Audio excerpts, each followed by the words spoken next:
Si le Saint-Esprit te conduit jusqu'à suivre cette vidéo, c'est parce qu'il veut que ta vie de prière soit restaurée. Ce n'est pas toi qui veux restaurer ta vie de prière, mais Dieu t'aime tellement que le Saint-Esprit te dérange intérieurement. Il veut te retrouver encore dans sa présence. Dans cette vidéo, nous allons voir 7 choses qui vont t'aider à retrouver définitivement ta vie de prière. Si aujourd'hui tu n'arrives plus à prier, rassure-toi, c'est parce que tu as fait un certain nombre de choses qui ont détruit ta vie de prière. Et il y a aussi des choses que tu ne fais pas qui t'empêchent de grandir dans ta vie de prière et d'avoir une vie de prière constante. C'est pourquoi tu as intérêt de suivre cette vidéo jusqu'à la fin, de suivre tous ces 7 conseils, parce que ça va t'aider à retrouver ta vie de prière, 2, à grandir dans ta vie de prière et toi, pour que tu puisses avoir une vie de prière constante. C'est parti. La première des choses à faire, tu dois rétablir ta relation avec le Saint-Esprit. S'il vous plaît, le Saint-Esprit n'est pas une colombe, mais sa descente sur Jésus était comme celle d'une colombe. Le Saint-Esprit n'est pas une puissance, mais il manifeste la puissance. Le Saint-Esprit n'est pas un feu, mais dans son mode opératoire, parfois il se manifeste comme le feu. Mais par contre, le Saint-Esprit est une personne. Le Saint-Esprit parle, le Saint-Esprit écoute, le Saint-Esprit agit. Donc le Saint-Esprit est Dieu. Notre relation avec Dieu, c'est la base de notre vie de prière. Et c'est le Saint-Esprit qui nous aide à bâtir cette relation. Parce que ce n'est pas toi qui pries, mais c'est le Saint-Esprit qui t'aide à prier. C'est la raison pour laquelle quand Jésus montrait à ses disciples comment prier, il leur dit: quand vous priez, dites « Notre Père qui est aux cieux », avant de dire « Donne-nous notre pain quotidien », avant de dire « Délivre-nous du malin ». C'est-à-dire, Dieu doit d'abord être ton Père avant la suite. Ta vie de prière dépend d'abord de la relation que tu as avec Dieu. C'est pourquoi quand tu n'as plus une bonne relation avec le Saint-Esprit, tu ne sauras plus prier. Tu vas sentir une lourdeur. Et cette lourdeur, elle n'est pas physiquement spirituelle. Il y a des gens qui veulent prier, mais ils constatent qu'ils n'ont pas beaucoup de choses à dire à Dieu. Pourquoi? Parce qu'ils n'ont pas une relation personnelle avec Dieu. Quand tu ne te connais pas avec une personne, tu auras du mal à développer une discussion profonde avec cette personne parce que tu n'auras pas beaucoup de choses à lui dire, beaucoup de choses à lui demander. Il y a des gens dont on a leur numéro dans nos téléphones, mais on ne les appelle pas tous les jours. Pourquoi? Parce que notre relation n'est pas si profonde au point de s'appeler tous les jours. Mais il y a des personnes ou une personne avec qui on se parle chaque jour, pendant des heures, sans se lasser. Pourquoi? À cause de la relation qu'on a avec cette personne. Quand on a une bonne relation avec Dieu, on ne fait pas beaucoup d'efforts pour aller prier. Ce n'est pas avant que le psalmiste dit « Mon désir le plus ardent, c'est de demeurer dans sa présence ». Parce qu'on aime tous demeurer avec une personne avec qui on a une bonne relation. On le voit avec les disciples de Jésus. Ils étaient partout avec Jésus. Ils marchaient partout avec lui. Quand Jésus faisait les miracles, ils étaient là. Mais quand il fallait prier, ils étaient incapables de veiller même pendant 1 heure. Jésus les a réveillés à maintes reprises, mais ils étaient toujours incapables. Ce n'est pas parce que tu viens tous les jours à l'église que tu auras une bonne vie de prière. Ce n'est pas parce que tu es à côté d'un homme de Dieu que tu auras une bonne vie de prière. Ce n'est pas parce que tu sers Dieu à l'église que tu auras une bonne vie de prière. Mais cela n'est possible que grâce à ta relation personnelle avec le Saint-Esprit. Je vais peut-être te choquer. Beaucoup prier, ce n'est pas d'abord ça, avoir une bonne vie de prière. Prier pendant longtemps, c'est bien, mais ce n'est pas d'abord ça, avoir une vie de prière. Prier avec les autres, c'est bien. Nous prions en ligne, on prie avec le bien-aimé à la montagne, c'est bien, mais ce n'est pas d'abord ça, avoir une vie de prière. Parce que la vie chrétienne, ce n'est pas d'abord une question de collectivité, mais c'est une question personnelle. Prier avec les autres, c'est bien, mais Dieu a besoin de toi. Et lui, seul, la seule dans sa présence. Il y a des choses que Dieu ne te dira pas quand tu es dans la foule. Il y a des choses que Dieu ne dira même pas à ton pasteur, mais il les dira seulement à toi-même. C'est pourquoi tu dois avoir des moments d'intimité personnelle avec Dieu. Ce n'est pas d'abord une question de beaucoup prier, mais de l'intimité qu'on a avec Dieu dans la prière. Ce n'est pas d'abord une question de prier pendant longtemps, mais de la profondeur qu'on a dans la présence de Dieu. Les disciples de Jésus qui autrefois avaient du mal à veiller même pendant 1 heure, mais quand ils ont été baptisés du Saint-Esprit, ils ont commencé à bâtir une relation profonde avec le Saint-Esprit. La Bible dit dans Actes 2:42, ils ont commencé à persévérer dans la prière. Donc, la première des choses à faire, c'est d'arranger ta relation avec le Saint-Esprit. Si tu ne sais pas comment le faire, j'ai déjà fait toute une vidéo sur ça. Je vais mettre les liens quelque part ici ou soit dans la description de cette vidéo. La deuxième des choses, débarrasse-toi de tout ce qui nourrit ta chair. Parce que d'un côté, tu as la chair, de l'autre côté, tu as l'Esprit de Dieu. Et ton âme est neutre.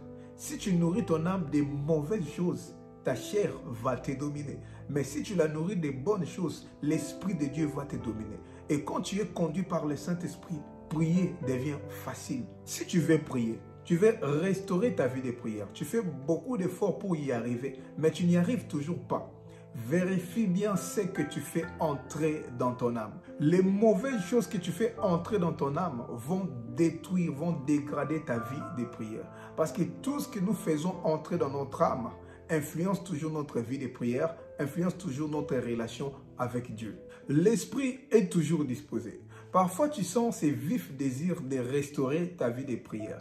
Parce que quand tu ne pries pas, ça te dérange. L'Esprit de Dieu te dérange. Intérieurement, tu sens un vide. Et tu te dis même, je vais prier cette nuit. Arrivé la nuit, tu te dis, non, je vais prier simplement demain. Tout ce que nous faisons à longueur de journée influence notre âme. Quand tu as des discussions qui ne glorifient pas Dieu, tu parles avec quelqu'un, il aborde un sujet, tu sens que le Saint-Esprit est attristé. Il te dit même que ça, ce n'est pas pour toi. Mais ton côté charnel te pousse à continuer avec ça. Écouter la musique mondaine qui t'expose à des passions charnelles. Il y a des chansons, quand tu les écoutes, tu n'as qu'une seule envie, aller prier.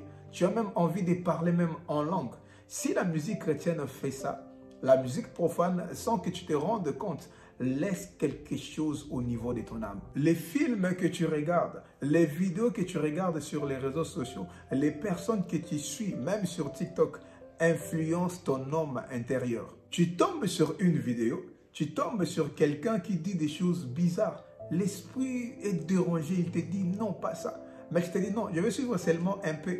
Non, je ne vais pas suivre dans un mauvais sens. Ça détruit ta relation avec Dieu. Quand tu rentres le soir, tu n'as même pas envie de prier. Parce que tout ce que tu as fait pendant la journée a laissé quelque chose au niveau de ton âme. Cela a nourri tes passions charnelles. C'est ce qui pousse beaucoup de gens à tomber dans l'impudicité, à se masturber et à tomber dans la pornographie.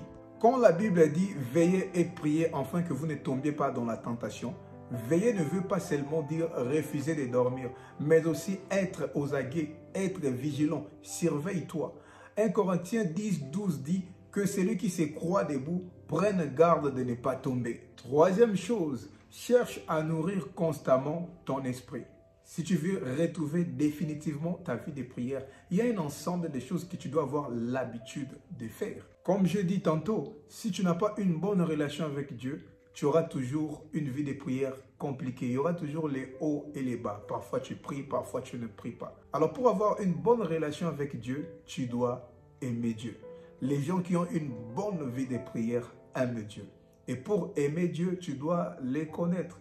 Alors pour les connaître, tu dois être en contact à tout ce qui te rapproche de lui. Tu ne peux jamais bâtir une relation profonde avec quelqu'un avec qui tu parles après 2 semaines. Mais toi, tu as l'habitude, tu lis ta Bible aujourd'hui et tu viendras encore la lire après 2 semaines. Tu ne sais même pas à quand remonte la dernière fois que tu as fait ton service de jeûne personnel, si tu le fais même d'ailleurs. Tout ça, tu le sais. Mais ce qui te complique, c'est parce que tu veux d'une solution miracle. Tu veux d'un coup avoir une bonne vie de prière, alors que ça ne se passe pas comme ça. Les belles choses, on les bâtit. Même pour avoir une vie harmonieuse dans un couple, dans un mariage, cela ne vient pas de soi. Mais on fait un ensemble de choses intentionnellement pour aboutir à cela. Si un sportif travaille chaque jour pour avoir le muscle, il ne se dit pas que maintenant j'ai beaucoup de muscles, je vais arrêter d'abord. Dès qu'il arrête, il va commencer à perdre ses muscles. Si quelqu'un qui veut perdre le poids travaille chaque jour pour perdre le poids, si un étudiant lit chaque jour pour réussir à la fin de l'année, c'est lui aussi qui veut avoir une bonne vie de prière. Il doit travailler quotidiennement pour cela. Tu dois nourrir ta relation avec Dieu par la méditation de la parole. C'est grâce à la parole de Dieu que tu vas connaître la profondeur de Dieu, que tu sauras comment l'aborder dans tes prières, que tu sauras quel verset utiliser dans telle situation. La Bible dit, Dieu est toujours derrière sa parole pour l'accomplir. Si toi tu ne médites pas sa parole, si toi tu ne connais même pas encore sa parole, comment est-ce qu'il va l'accomplir dans ta vie? Tu dois aimer la prière. C'est la prière qui va t'aider à développer une relation profonde aussi avec Dieu. Tu dois aimer les jeunes. Les jeunes vont t'aider aussi à grandir spirituellement. Pas les faire seulement quand c'est décrété à l'église. Pas les faire seulement avec les bien-aimés, avec les frères et sœurs. Non, mais tes programmes personnels. Fais un effort, si pas chaque jour, même 3 fois par semaine, d'écouter les prédications dont tu as besoin. Les enseignements qui vont te nourrir, qui vont t'aider à grandir, qui vont te booster dans ta vie de prière. Toute prédication n'est pas bonne pour toi. Fais un effort d'être sélectif. Il y a des hommes de Dieu, quand tu les entends, tu n'as qu'une seule envie de grandir dans ta vie chrétienne et d'aller prier. Ce sont ces hommes de Dieu-là que tu dois avoir l'habitude d'écouter. Télécharge des chansons qui t'amènent dans la présence de Dieu. Waouh! Il y a des chansons, quand tu les écoutes, tu as envie de prier, d'entrer encore en profondeur. Pendant que tu travailles, si possible, tu le mets. Pendant que tu es dans le bus et même pendant que tu pries, tu le mets. Ça t'aide à entrer encore en profondeur dans la présence de Dieu. 4. Adresse-toi à ton âme. Beaucoup de gens tombent dans les sommets spirituels quand ils passent par des moments très difficiles. Parce que le problème que nous gardons dans nos cœurs influence notre intimité avec Dieu. Tu passes par des moments très difficiles. Tu as perdu ton emploi. Tu as perdu un membre de ta famille. Tu as été déçu, etc. Il y a des gens qui arrivent à les surmonter. Ils se disent que Dieu est le maître des temps et des circonstances. Dans toutes circonstances, il faut lui rendre gloire. Mais malheureusement, beaucoup pendant ces temps perdent leur vie de prière. Si tu passes par ce genre de moments, voilà ce que tu vas faire. Première possibilité, tu dois parler en langue. Un des rôles du parler en langue, c'est pour t'édifier toi-même. 1 Corinthiens chapitre 14, verset 4, la Bible dit, celui qui parle en langue s'édifie lui-même. Tu passes par des moments très difficiles. Tu veux prier, mais tu ne sais pas quoi dire à Dieu parce que tu as tellement mal. Commence seulement à parler en langue. Tu vas sentir une force renaître de toi et tu vas continuer de prier normalement. C'est important de parler en langue pendant ce genre de moments. Deuxième possibilité, si tu ne parles pas en langue, tu dois parler. Parler à ton âme. Comme David, dans le livre des Psaumes, chapitre 42, verset 6, il dit « Pourquoi t'as battu, mon âme, et gémis-tu au-dedans de moi? Espère encore en Dieu. » Il passait par des moments très difficiles. Il voulait prier, mais il n'y arrivait pas. Il commence à parler à son âme. Il dit « Mon âme, écoute, pourquoi t'as battu? Mon Dieu est vivant. Espère encore en Dieu. » Ça ne finira pas comme ça. Notre Dieu va finir toujours par agir. Comme tu le comprends bien, tu peux prendre aussi ta Bible et tu commences à proclamer la parole de Dieu. Et tu verras ce que Dieu fera de ton âme. La cinquième des choses à faire, écoute-moi bien, il faut arrêter de prier par habitude. Ne va pas prier parce que tu veux dormir. Ne va pas prier parce que tu viens de te réveiller. Cela va détruire ta vie de prière. Il y a beaucoup de gens qui prient, parfois chaque jour, mais ils n'ont pas une intimité avec Dieu. Si tu veux prier parce que tu veux dormir, tout sera calculé en avance. Tu te diras déjà que je vais faire seulement 10 minutes et tu vas tomber dans la religion. Parce que ta prière va devenir seulement une routine comme se laver avant de dormir ou se brosser les dents après s'être réveillé. Ça sera la même chose tous les jours, la même prière, la même forme, à la limite avec le même mot, le même débit et la même fin. C'est ça la religion. Alors que la vie chrétienne, ce n'est pas d'abord une question de religion, mais une question de relation. Tu vas comprendre que même quand tu es fatigué, même quand tu veux dormir, il ne faut pas aller prier parce que tu veux dormir, mais il faut aller prier parce que tu veux parler avec Dieu. Tu veux passer un moment d'intimité avec Dieu. Si tu veux prier pour parler à Dieu, le temps de la prière ne sera pas connu avant la prière, mais pendant la prière. Ce qui fera en sorte que ton corps te disait que tu vas faire 10 minutes, mais l'Esprit de Dieu t'amène au-delà. Si parler avec une personne qu'on aime peut te faire oublier la fatigue, parler avec Dieu peut faire au-delà. La présence de Dieu peut te faire oublier que tu devais même dormir. C'est par là que tu vas comprendre pourquoi David dit « Mon désir le plus ardent, c'est de demeurer dans sa présence ». Prier pour parler à Dieu va t'aider à grandir dans ta vie de prière, va t'aider à beaucoup prier. Cela te laissera toujours avec un désir de revenir encore dans sa présence. 6. Tu dois être discipliné. Arrêtez d'aller prier quand tu te sens fatigué.